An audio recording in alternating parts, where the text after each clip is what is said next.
Welcome everyone to another GIA Knowledge Session, a series of talks and seminars about gemology fueled by our decades of research. I'm Evan Smith, your host for today. Yellow diamonds with isolated nitrogen, technically classified as type 1b, are very rare in nature.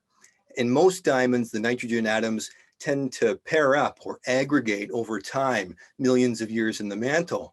So what allows these rare yellow type 1b diamonds to avoid this aggregation and retain their color? Today, we're joined by GIA Research Scientist Dr. Karin Smit, who will explore the atomic makeup and geologic journey of these stunning treasures. Before we get started, a reminder that everyone in the audience is automatically muted. If you have questions, please type them in the Q&A feature you'll see at the bottom of the screen. There'll be a Q&A session at the end where Dr. Karin Smit will have a chance to answer some of your questions. We'll also have a recording of the session that'll be made available to watch later. And with that, I'll pass it over to you, Dr. Karin Smit. Hi, everyone. Thank you so much, Evan, for that great introduction. So today we're going to be talking about these beautiful yellow diamonds. So I've done some work on some yellow diamonds from a locality known as Smit in West Africa. But I'll also be talking a little bit about some of the other localities where you can find these beautiful, beautiful yellow diamonds.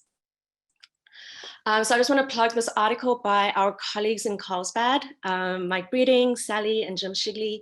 They've recently written a whole series of articles on natural colored diamonds. And the latest of that is this article on yellow and orange diamonds, where they discuss, amongst other things, isolated nitrogen causing yellow color. So if you want any more information about the causes of color in 1B diamonds and other yellow-orange diamonds, please see this article in the summer issue of Gems and Gemology. And while I was typing out summer 2020, yeah, I'm sure we'll all remember summer 2020 for all the face masks we had to wear. So here's just some images from their article showing all the different types of color origin that you can get in yellow and orange diamonds. So they highlight there that at the top is the most abundant type, which is yellow diamonds due to Cape defects.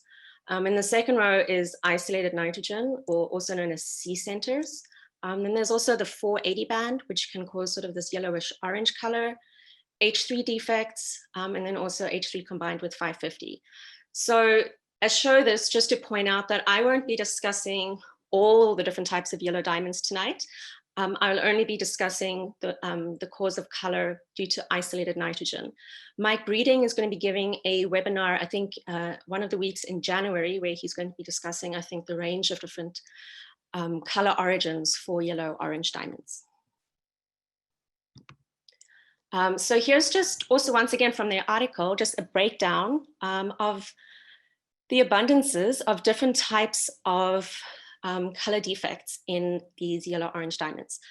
So in the pie chart there at the top left, you can see that isolated nitrogen makes up around 13.2% of the cause of color in yellow-orange diamonds, whereas Cape defects are by far and large the most popular type of yellow diamond. So if you have a yellow diamond, most likely this is due to Cape defects, so the N3 and N2 defects, whereas isolated nitrogen is much more rare. And so this was a study, I think, based on around 500 diamonds or so, 500 yellow-orange diamonds that came through GIA 4 grading. And they did a spectroscopic study of that and identified that 13.2% of these 500 yellow-orange diamonds were due to isolated nitrogen. So as I already mentioned, I will only be discussing isolated nitrogen tonight. I'm not going to be talking about the Cape defects or the 480 band or the H3 defects, but Mike will be discussing that in January. So before we go any further, I just want to give a quick recap of the type classification of diamonds, just so that we're all on the same page about what diamond type is and what the different defects are that influence the diamond type and different color origin in diamonds. So we tell diamond type by doing infrared spectroscopy. So this is like the GIA diamond check that is available to the trade. But there's also slightly bigger equipment than that as well that we use in the GIA labs. So on the right, I've given two spectra. So the one at the bottom in red is the intrinsic diamond infrared absorption. So if you have a pure diamond, it's going to absorb in this region, and that is the pure diamond absorption. So that is the amount of radiation then that the diamond absorbs. If there is nothing else in the spectrum but diamond, then it's called a type 2A diamond. So there's no other absorption due to any other defects in this diamond. The top spectrum is, the black spectrum is a type 1A diamond. And this is because the diamond does have nitrogen impurities in it. So nitrogen in the diamond defect causes absorption in this region of the spectrum. And then if you can detect nitrogen by infrared spectroscopy, it is called a type 1A diamond. So just to show what the actual defects look like that cause the absorption in the spectra that we can measure in infrared, type 2A, as I mentioned, has no defects in it. So there's nothing that you can detect by infrared. So it's just pure carbon. It's a type 2A diamond, and that diamond is colorless. If it contains some boron that substitutes in for the carbon, then it is a type 2B diamond. You have A centers, which is 2 nitrogens. It's also colorless. And then you have isolated nitrogen, which we'll be talking about tonight. So isolated nitrogen causes this yellow color in the diamond. So isolated nitrogen is also known as a C center. And if a diamond contains C centers, it is known as a type 1B diamond. This is not to be confused with a type 1AB diamond, which I'll show next. So not to be confused with a type 1AB diamond, which has B centers, which is 4 nitrogens around a vacancy. B centers and A centers, both are not color centers, so they have no influence on the color of a diamond, and so the diamond is colorless. But C centers, or isolated nitrogen, does have a color influence on the diamond, and the diamond often is this yellow or orangey color. So natural 1B diamonds often have some mixture between C centers and A centers. So the nitrogen already starts aggregating into these nitrogen pairs. So I've given just 2 examples here of some 1B diamonds that I studied from Zimi in West Africa. So as you can see, we have the intrinsic diamond absorption. We have some other defects, which I won't be discussing, but here in the nitrogen region, here are 2 of the spectra. And we have the isolated nitrogen peak at 1344. Isolated nitrogen also has a broader peak around 1130. And then there's also A centers, or the nitrogen pairs, at 1282. Most natural 1B diamonds contain some mixture between C centers and A centers. So they're not 100% C centers. And so they're probably more correctly termed 1B-1AA diamonds. But I'll just call them 1B diamonds for short. Diamonds with isolated nitrogen, or type 1B diamonds, can also be made in the lab.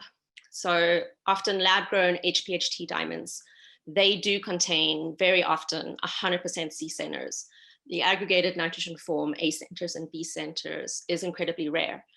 So lab-grown HPHT diamonds and also HPHT processed diamonds can also contain isolated nitrogen and can be type 1B. So I'm only going to be focusing on natural 1B diamonds. I'm not going to be talking about the lab-grown diamonds at all, or any of the HPHT processed diamonds. So natural 1B diamonds, or diamonds that contain isolated nitrogen, are incredibly rare. They only make up about 0.1% of all natural diamonds. So this is not a diamond type that you would commonly see. So this fancy yellow color due to isolated nitrogen, while being common for lab-grown diamonds, it's not that common in natural diamonds. However, more and more we're seeing that there are more localities that we normally thought of that do contain or that do recover these diamonds with isolated nitrogen. And I'll go through some of those localities. So just a reminder again that 1B diamonds containing this isolated nitrogen, very rare in natural diamonds. and they're common in lab-grown diamonds. On the other hand, type 1AA and 1AB diamonds, the majority of natural diamonds fall into this category. And these more aggregated nitrogen forms are very rare in lab-grown diamonds, although A centers certainly do occur in some lab-grown diamonds. So what happens for nitrogen to proceed from this isolated form to go into A centers of the nitrogen pairs, and then eventually into B centers or the aggregated nitrogen? So when a diamond grows, nitrogen is incorporated into the structure by substituting for one carbon atom. So one carbon is pushed out and a nitrogen is incorporated. And so with time and with temperature, we know that nitrogen aggregates into these A and B centers. There are certain things that happen that can impede this aggregation. So this would be if too short a time has passed at high temperatures in order for aggregation to proceed. So if a diamond spent too short a time at high temperatures, aggregation won't proceed, and we may preserve isolated nitrogen. Also, low nitrogen content means that aggregation won't proceed because the nitrogen atom needs to meet up with another nitrogen to form a nitrogen pair. So if there's low nitrogen content, or in many diamonds with low nitrogen content, we often see that these are less aggregated. And so I've already mentioned low temperatures. So low temperatures and short time are both factors that mean that nitrogen won't aggregate into these A and B centers. And so in order to understand what sort of temperatures natural diamonds with natural 1B diamonds are residing at, we need to understand what the different diamond environments are in the deep earth. So we want to understand the influence of these different diamond environments and the temperatures on the diamond, what the influence is of these different diamond environments and the temperatures in these different diamond environments to understand whether a diamond will contain isolated nitrogen or not. So potentially many people have already seen this slide, but I'll just recap for those who haven't. So this is a cross section of the Earth. The crust is just sort of the outer section. It's just a very thin layer, the crust. The majority of diamonds are forming in the mantle. On the right is a cross section of the mantle. So we have the cratonic lithosphere, and this is where the majority of diamonds are forming. So a craton is simply a very old portion of the Earth's crust. So this is a portion of the Earth's crust that has been stable for billions of years. And so the majority of natural diamonds are forming below these cratons or below these portions of the Earth's old crust because it has this thickened keel with the right sort of pressure and temperature conditions for natural diamonds to form. The diamonds that Evan has been studying the last few years are forming in the transition zone and the lower mantle.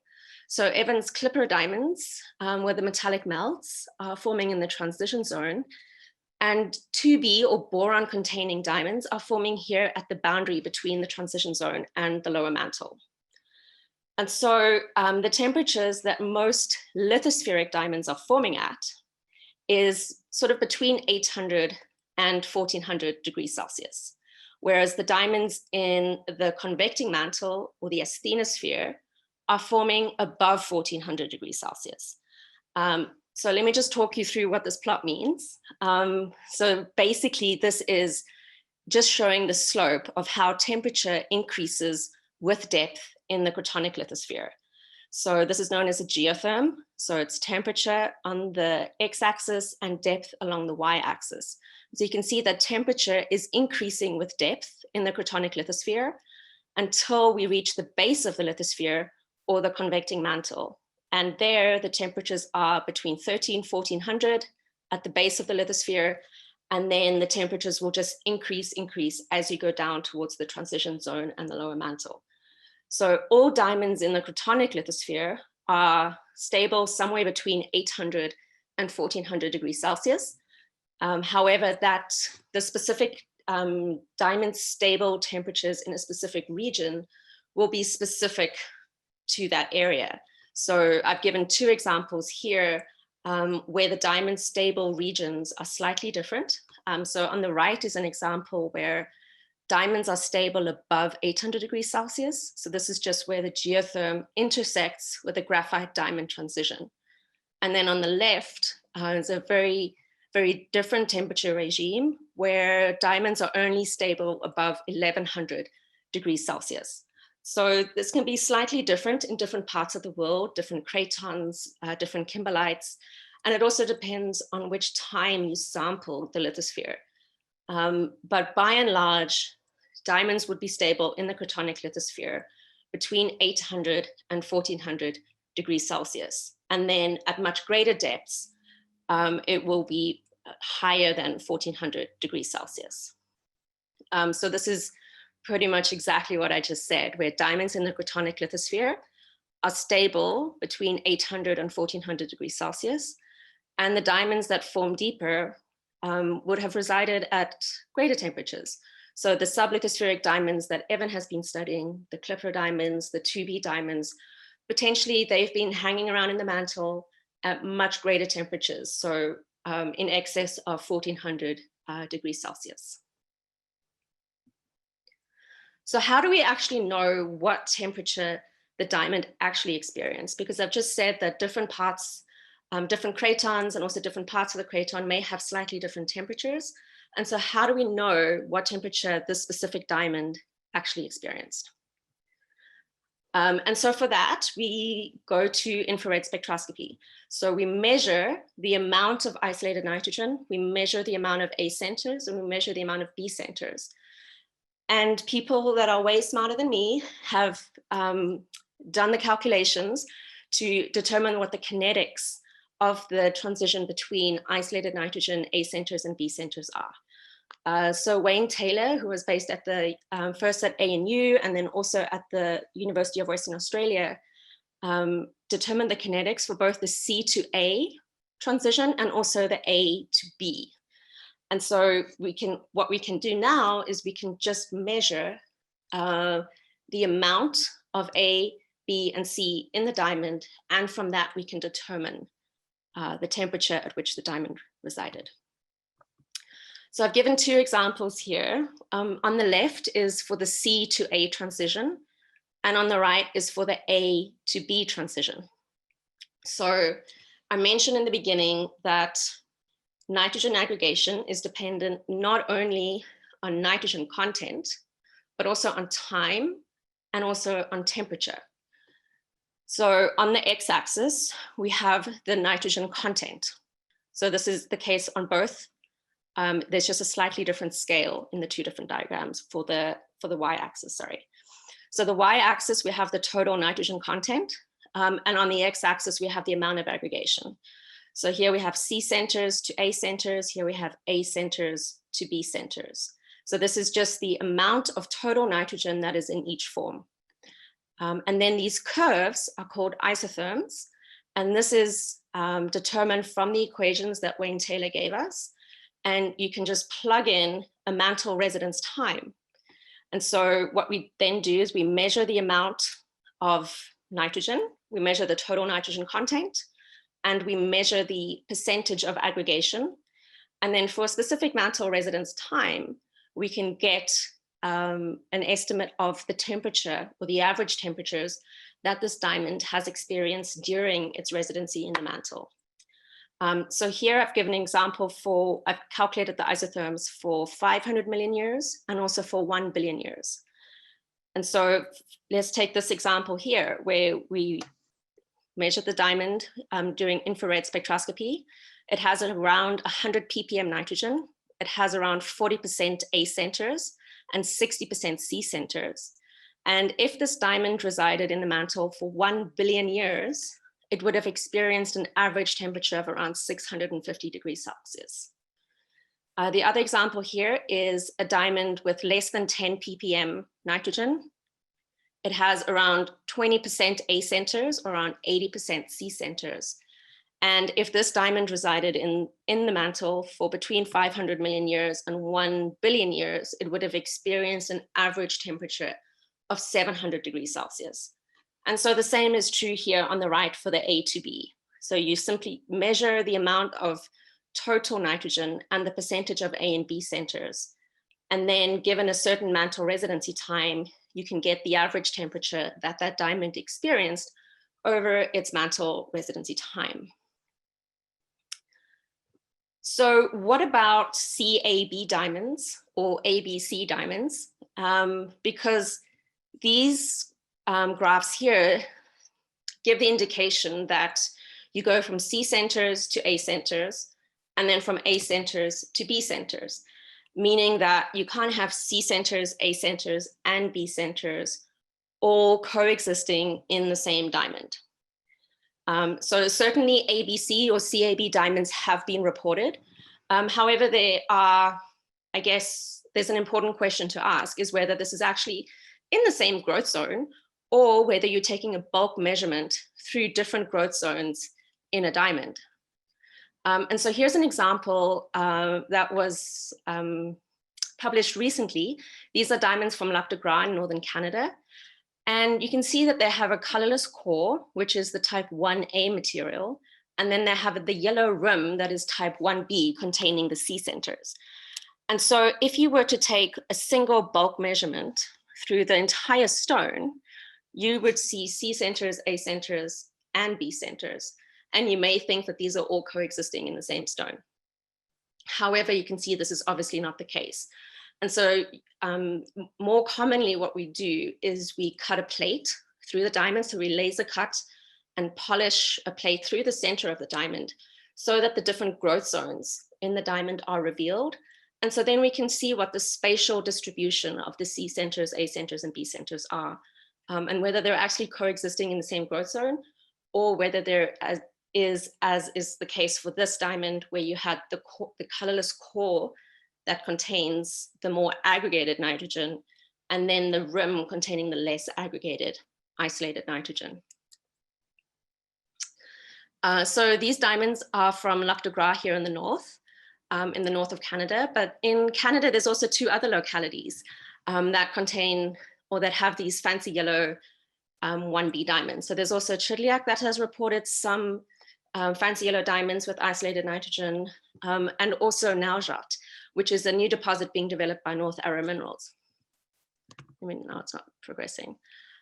So Lac de Gras, there's another kimberlite there called D027, and that kimberlite has also quite a high percentage of diamonds with C centers, around 18%, and that was reported around 16 years ago.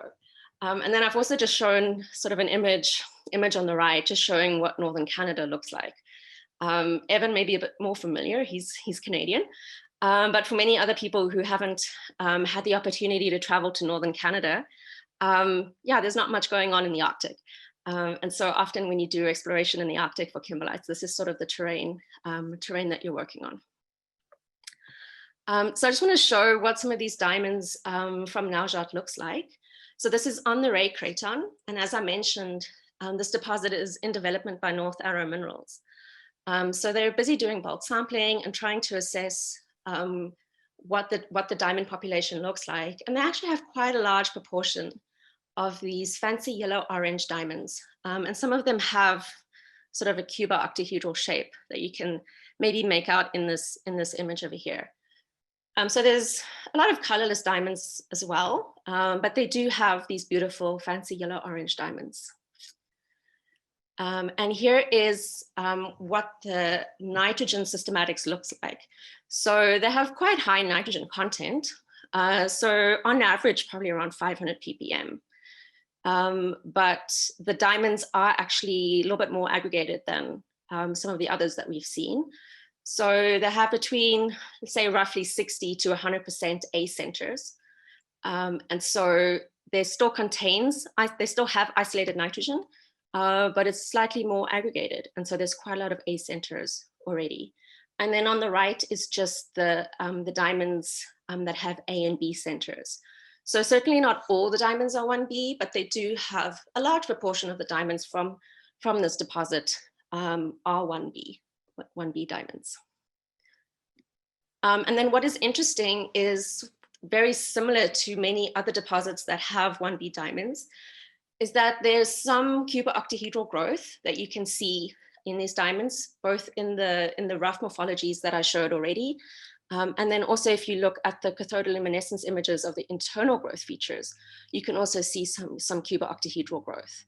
And these diamonds are also associated with eclogite, similar to many other deposits that have these 1B diamonds. Another deposit that has 1B diamonds is the sheen in South America. So this is in French Guiana. And there have been a number of studies on these diamonds. Unfortunately, I don't have time to go into all the different deposits. So I've left the references up if anyone wants to look into the studies that have been done on these different localities that I am going to be mentioning. There's also a mine, Helium or Swartruggens, in South Africa on the Kaapvaal Craton.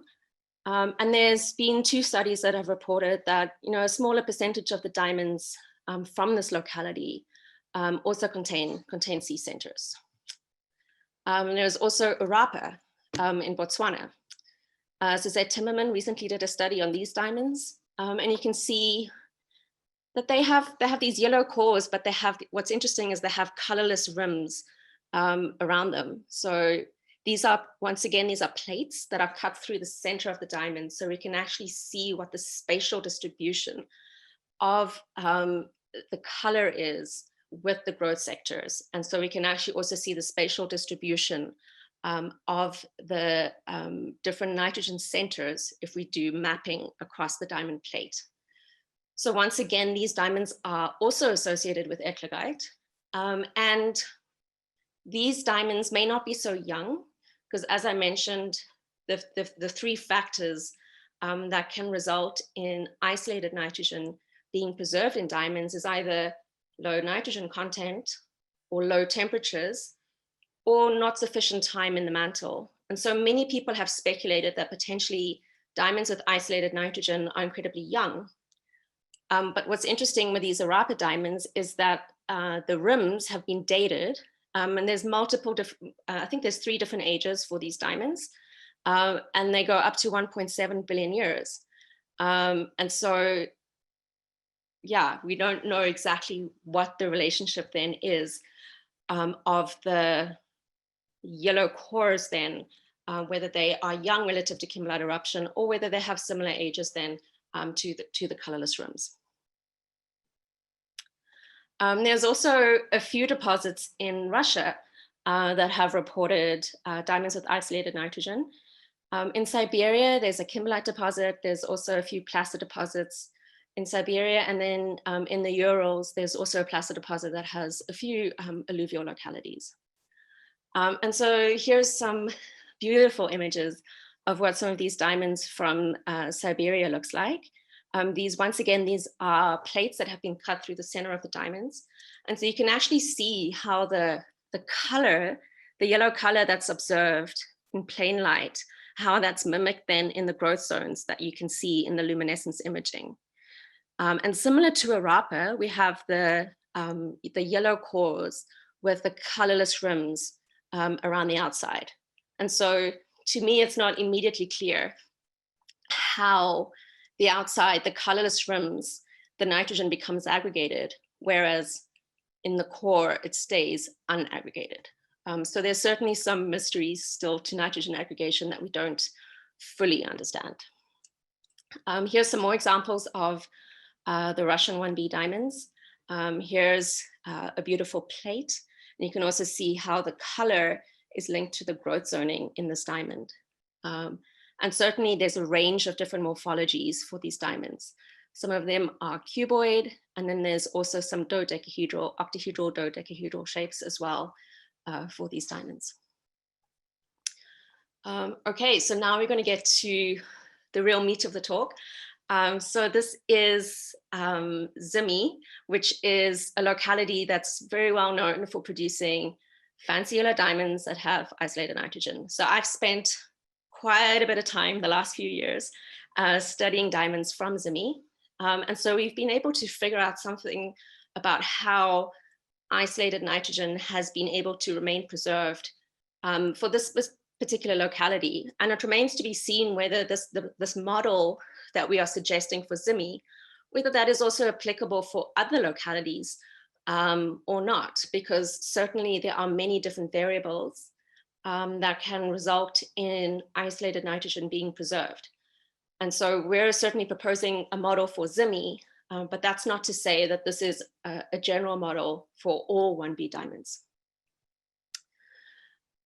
So I mentioned, of course, these are diamonds with isolated nitrogen.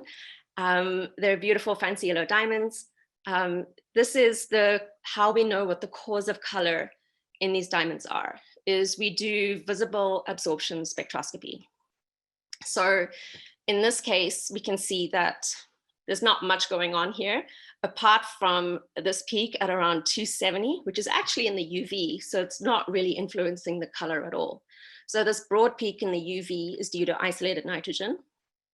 But then we also have the slope going into the visible. And this is what is then absorbing color in the cool portions of the spectrum, resulting in the warmer colors being transmitted to our eye. And that is what we then observe as the yellow orangey color. So what is not causing color in these diamonds is H3 and the NV centers. So I'm not showing those spectra here, but in photoluminescence, we saw a lot of H3 and NV, but those weren't present in sufficient enough concentrations to contribute to diamond color at all. I'm going to be talking a bit about deformation later on, and the 550 band is very often associated with deformation in pink brown diamonds, and we didn't see 550 nanometer band in any of our diamonds. So isolated nitrogen is the main cause of color in all the diamonds that we studied. So here's a mystery that we still don't quite understand, is that there seems to be no direct correlation between the concentration of isolated nitrogen and the saturation of the yellow color. So I've grouped the samples here from lowest average nitrogen content to the highest average nitrogen content. So 12 to 17 in the first row, 19 to 29 in the second, and 30 to 54 ppm in the bottom row. And so you can see that even here, the ones with low nitrogen content have pretty saturated yellow-orange colors, similar to some in the bottom row. And so there doesn't seem to be a direct correlation between isolated nitrogen content and the saturation of color. And this is certainly something that has been reported in other studies as well. I know Thomas Heinschwang in his 2013 paper reported similar observations where there's no direct correlation between the concentration and the color, or the saturation of the color. And so this is something that still needs to be investigated. I don't have a good answer for this just yet. So here is what we did on these diamonds. We wanted to find out how old they were, because as I mentioned, many people speculate that diamonds with isolated nitrogen would be young because they didn't have sufficient time in the mantle for the nitrogen to aggregate from isolated nitrogen to nitrogen pairs and then to be aggregates. So without studying the age of diamonds, many people have speculated that 1B diamonds must be very young, maybe only forming within a few million years of kimberlite eruption. So we showed for the Zimi diamonds that this does not seem to be the case. So we broke out some mineral inclusions from these diamonds. So these were all eclogitic sulfides. And this is what these sulfides look like in the electron microscope. So they have these beautiful cubo-octahedral morphologies, or these beautiful cubo-octahedral shapes. And some of these sulfides even have little trigons on their surfaces. So we analyzed the rhenium osmium isotopes and determined that the diamonds are all 650 million years old. So the slide seems to maybe simplify it a little bit. So I just want to emphasize that all of this work took quite a few years, but I've just sort of simplified it here just to show sort of what the main conclusions are. But also a point that I often make is that diamond dating is a destructive study. So if you have a diamond in your hand, you probably don't know how old it is. You know that it's billions to billions of years old, but you probably don't know the exact age. Unfortunately, we need to break the inclusions out of the diamond and then dissolve the inclusions in order to determine the age of the diamonds. So what does this 650 million year age mean to us? So we found that it overlaps with the timing of subduction and collision in West Africa. So here on the right is a map showing where the diamonds are from. So they're from West Africa on the Man Craton. So on this, along the southwest margin of the Man Craton is the rocholite origin. And the rocholite origin records mountain building processes between 700 and 550 million years ago. So what we can say is that, subduction introduced the carbon-bearing fluids into the lithosphere. So the carbon-bearing fluids then made their way down into the diamond stable portions of the lithosphere at that time. So diamond formation overlaps almost exactly with the timing of collisional processes in this region. So most of the kimberlites on the Man Craton. So I've highlighted a few of them here. So there's some diamond localities in Guinea, Banankora and Kankan. But here's the Koidu kimberlite and the Wisiwa kimberlite. So the majority of the kimberlites that have been discovered so far in West Africa all erupted at 150 million years ago. So this seems to imply then that the diamonds had a 500 million year residency in the continental mantle. So this is, you simply subtract the kimberlite eruption age from the diamond age and you get 500 million years in the continental mantle. So if we go back to these isotherms that I introduced earlier, and I've plotted here the nitrogen content and the percentage of aggregation for all the diamonds that we determined the ages from. So we can see that if we use a 500 million year mantle residency, these diamonds have an average temperature between 650 and 700 degrees Celsius. However, this becomes an issue if you actually consider what the diamond stable lithosphere actually looks like. So we took some clinopyroxenes from the Koidu kimberlite, and this is what the geotherm in this region looks like. So this is the slope of the temperatures, or the gradient of the temperatures as we go down in depth in the cratonic lithosphere. And so we can see that the geotherm intersects the graphite diamond transition at roughly 800 degrees Celsius. So this means that these diamonds weren't chilling in the diamond stable regions of the lithosphere for that long because they weren't actually in the diamond stable lithosphere. Because in West Africa, diamonds, or in the Man Craton in West Africa, diamonds are only stable above 800 degrees Celsius. And so the 650 to 700 degrees Celsius temperatures for a 500 million year residency, it doesn't add up. So then I calculated some isotherms for shorter mantle residency times. So we can see that for between 1 million, 5 million years. So if these diamonds were sitting in the lithosphere for between 1 million and 5 million years, they would have experienced average temperatures of between 750 and 800 degrees Celsius.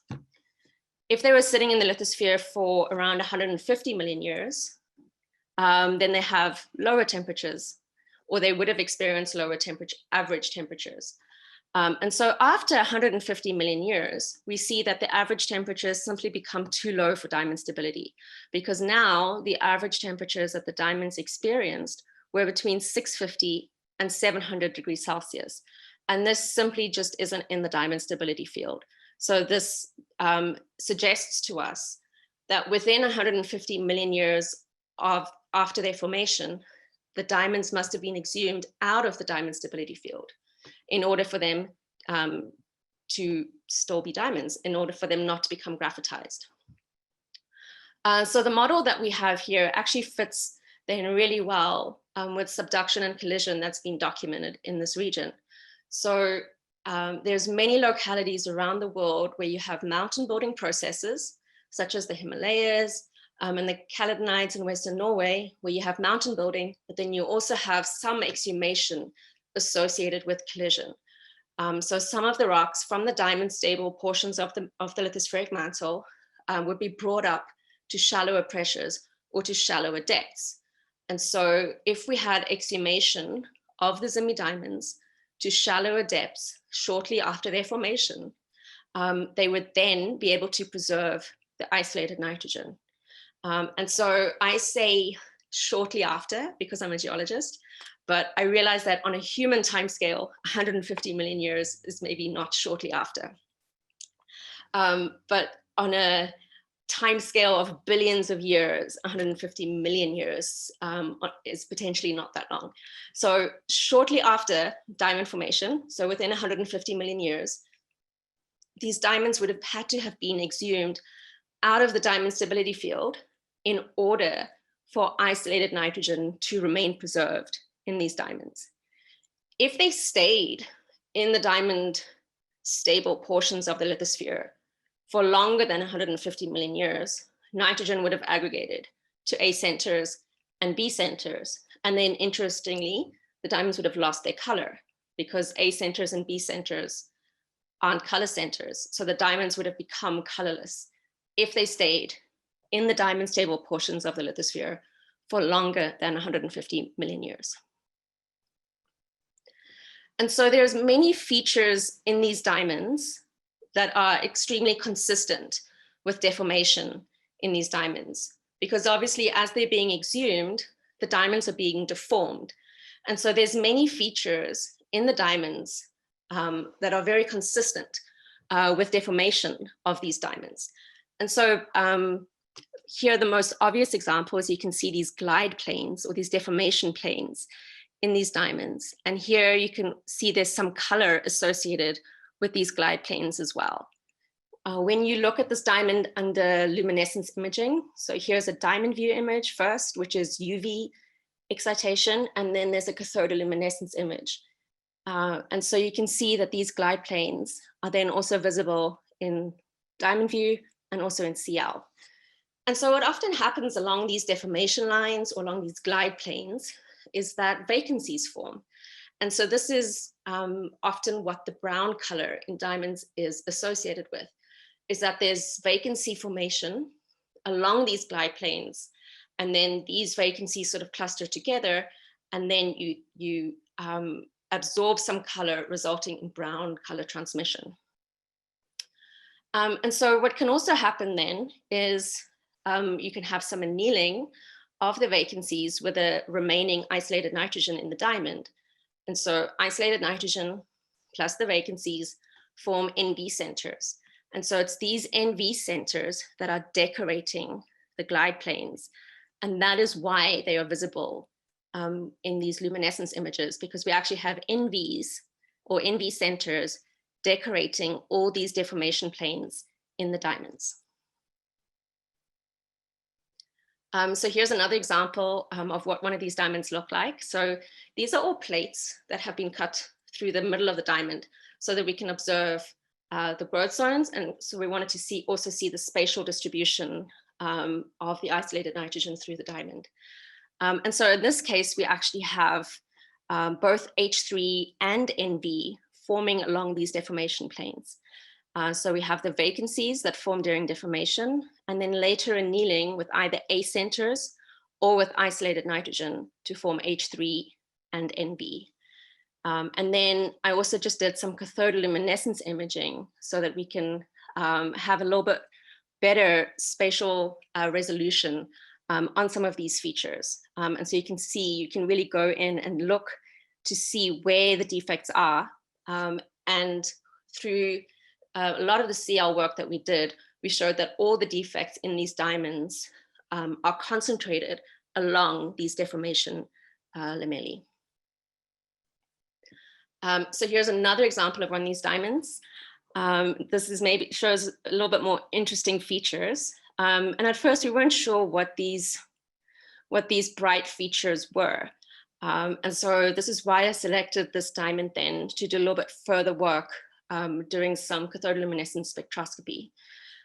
Also interesting in this diamond is there's a small diamond inclusion in the diamond. So in plain light, you can't see anything, but here's a little core of a more luminescent diamond growth zone contained within the diamond. So we did some photoluminescence mapping to see what the distribution of all the nitrogen vacancy defects are. So there's the NV center, which at 575, and so you can see that that is concentrated also along the deformation lines. And H3, which is NVN, so 2 nitrogens and a vacancy, also, once again, concentrated along these deformation lines. So we went into even more detail doing cathodoluminescent spectroscopy to really investigate what the distribution of these defects were. And so we saw that these sort of wisps of more luminescent diamond was actually just defects that are concentrated, once again, along the deformation lines. So there's a few different images on the slide. First off, this is just the regular panchromatic image. So here we're collecting all the light. But then what we've done here in the bottom is we've taken some monochromatic images at a specific wavelength so that we can see the spatial distribution of a specific defect. So 637 is NV, 575, also NV. And then this is a monochromatic image centered at 435. And 435 is what's called band A, which hasn't been identified, but it is related to lattice dislocations. And so we can see that the lattice dislocations, as well as the NV centers, are all concentrated along these deformation lines. And then just for some reason, there are some areas where they're more highly concentrated than others. I'm just going to skip through these because I think I'm running out of time a little bit here. Just to wrap it up here, we can sort of subdivide the geological history of the Zimi diamonds after their formation. We can say that first off, the diamonds were exhumed to shallower depths. This must have happened within 150 or potentially 200 million years after diamond formation, so that the diamonds would have then been in an environment where they experienced lower temperatures. So temperatures between 650 and 700 degrees Celsius. These are the average temperatures that these diamonds experienced over their lifetime in the continental lithosphere. And so this must have happened within 150 to 200 million years in order for isolated nitrogen to remain preserved in these diamonds. Along with this, the diamonds were deformed. So with tectonic exhumation comes a lot of deformation. And so we can see the deformation in the diamond structure. And so there's a lot of deformation lines, deformation lamellae, glide planes. Along these deformation lines, we have vacancies forming, vacancy clusters, we have dislocations, and then there's also amber centers, which is also associated with deformation. So either during exhumation or simply during residency in the graphite stability field, we then had annealing of the vacancies that were produced during deformation. We had annealing of the vacancies with the isolated nitrogen to form NV centers and H3 along the deformation lines. And so then this would also then result in the A center formation. So we had some isolated nitrogen remaining preserved, but also some aggregation of nitrogen to form the A centers. And then around 150 million years ago, these diamonds were brought to the Earth's surface by kimmerid eruption. And this is likely when the diamonds were resorbed, or they went from the original octahedral shapes into their dodecahedral shapes. So the kimmerid magma is around 1400 degrees Celsius. However, the hours timescale for eruption is not thought to be sufficient for nitrogen aggregation. So even though the diamonds are once again experiencing these high temperatures, it's thought that this eruption timescale is too short for nitrogen aggregation to actually occur.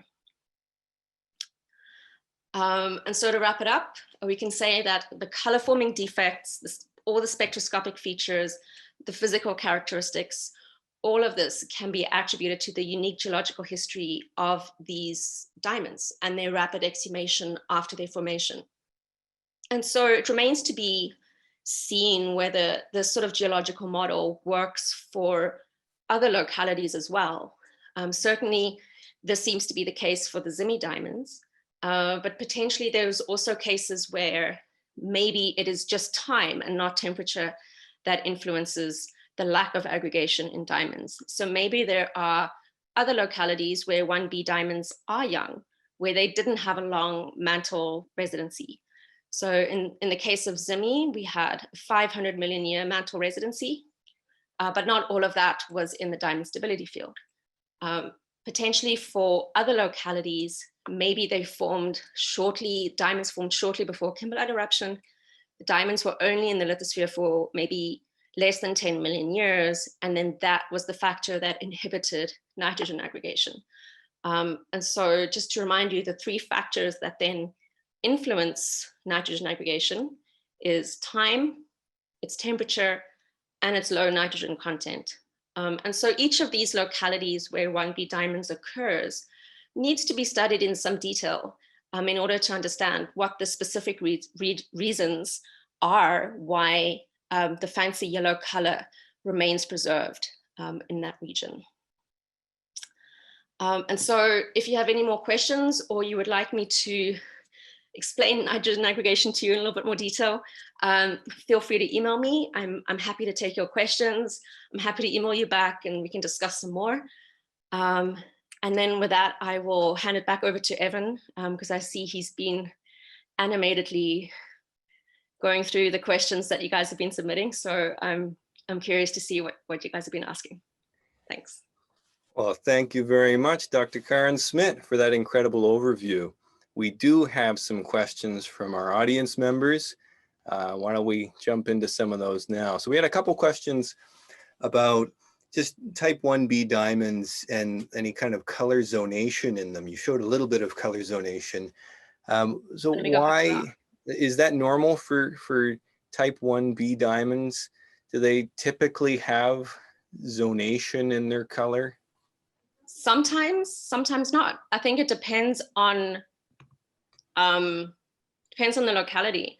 Certainly at Zimi, I had one or two diamonds that showed some zonation, but for the most part, they were very uniform. But I had one or two diamonds where they had slightly more saturated yellow in the core, but they were all yellow. So I didn't have any that had these sort of colorless rims like these diamonds from Siberia.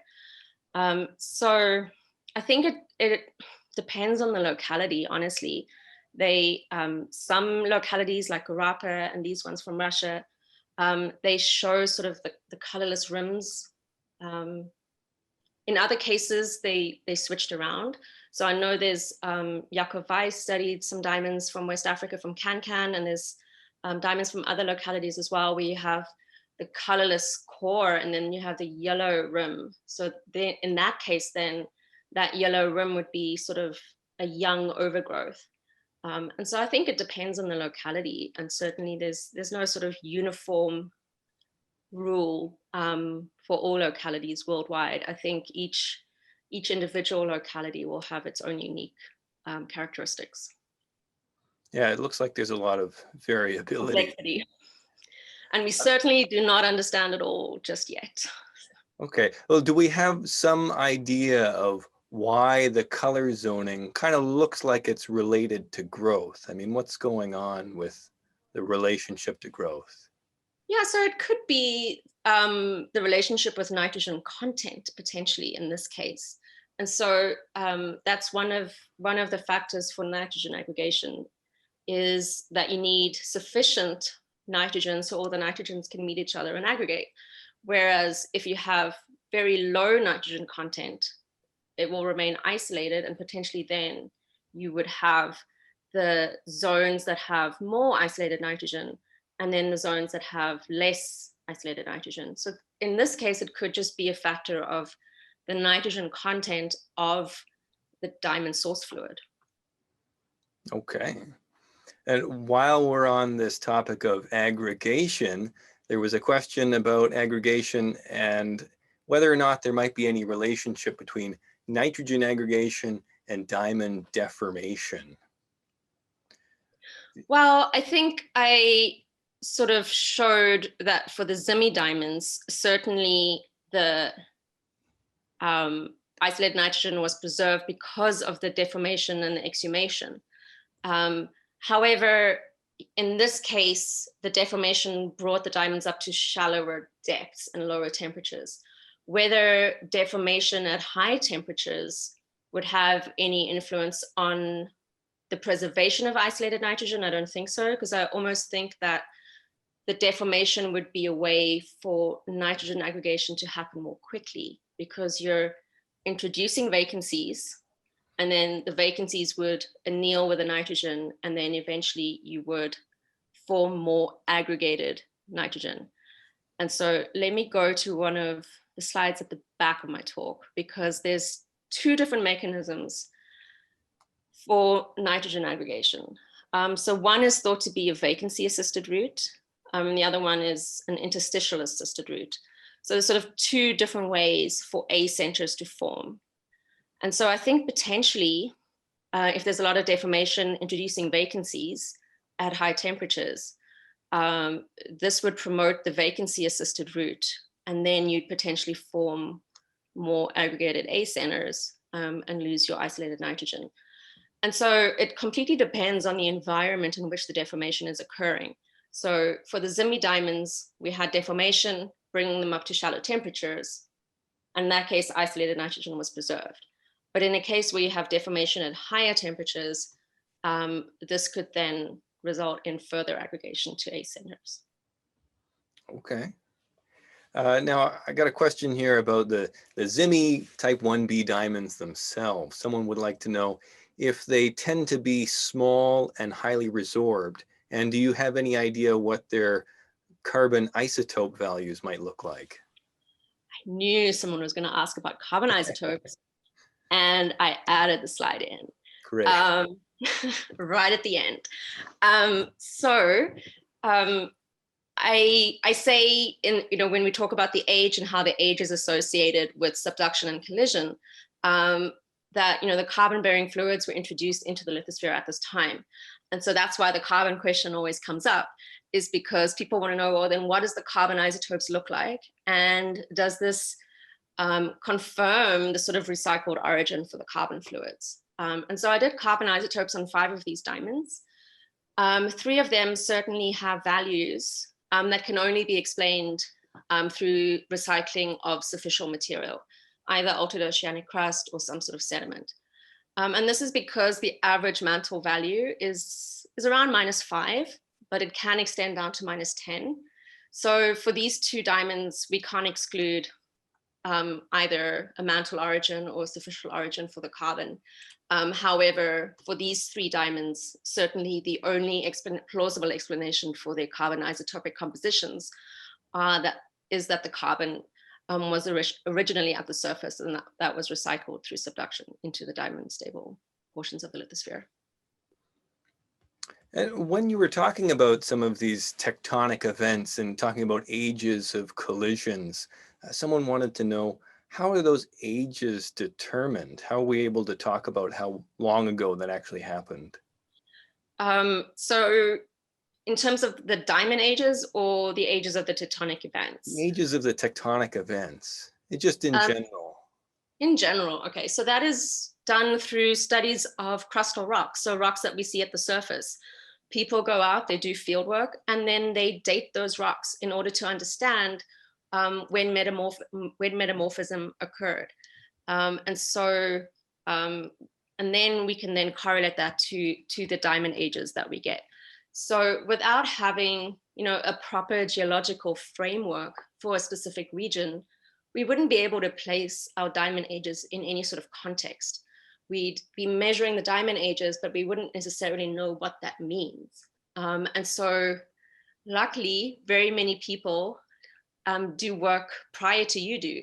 And so they work in an area, they try to understand the geological framework, they want to understand the tectonic regimes. And so you already have a geological framework that you're able to place the diamond ages in context to. And so, like science is a team sport, right? So like nothing is done in isolation. So well put. Yeah. Now, in this region where these diamonds come from, Sierra Leone, I mean, we talked about type 1B diamonds being very rare. Are they less rare at Zimi, or is this a mine that's got a lot of type 1B diamonds? I'm gonna go back to a better image than a histogram. Yeah, so certainly I think Zimi is well known for producing a lot of these 1B diamonds. I'm not certain exactly what the proportion of these yellow diamonds are to other diamonds that are produced at Zimi or other localities. Unfortunately, I can't answer that question, but I do know that in Sierra Leone and in that area, there are a lot of like non-1B diamonds. But I don't know exactly what the proportion of 1B diamonds are that are being produced at Zimi. Okay. I think we're going to have to wrap it up there. But thank you so much. I think that was a really great presentation. I learned a lot. So thanks a lot. Thanks again, Dr. Karen Smit, for being here with us. Happy to teach you, Evan, anytime. Great. So if you have any other questions, like Karen said, you can contact her directly, or please find us on Instagram, Facebook, LinkedIn, Twitter, or the GIA website. Join us again next week for a special session, Short Takes, which is recent highlights from regular columns in GEMS and Gemology. And as always, thanks for watching. Thanks, everyone. Goodbye.